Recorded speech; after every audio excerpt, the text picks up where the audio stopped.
સુરતના સલાબતપુરા પોલીસ મથકની હદમાં અસામાજિક તત્વો દ્વારા ખાડી કિનારે મજૂર પર હુમલો કરી તોડફોડ કરાઈ હોવાનો બનાવ સામે આવ્યો છે.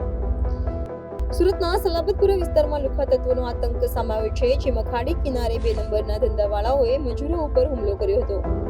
4 થી 5 લોકોને તલવાર વડે હુમલો કર્યો હતો અને ગાડીમાં તોડફોડ કરી હતી. તો ઈજાગ્રસ્ત યુવકો નવી સિવિલ હોસ્પિટલ ખસેડવામાં આવ્યા હતા. તો લુખ્ખા તત્વોને સલાબતપુરા પોલીસનો ડર ના હોય તેવી રીતના લોકો પર કર્યો હતો, જેને લઈ સલાબતપુરા પોલીસની પેટ્રોલિંગ ઉપર સવાલો ઉભા થયા છે. આપણે તો કામ લઈને બેઠા છે એટલે શાંતિથી બોલતા હોય તો સમજવાનું, તો પણ એ લોકો હજુ એક વખત તો તોય ભમરી કરી લીધી. પછી 10 થી 15 તો પાકા.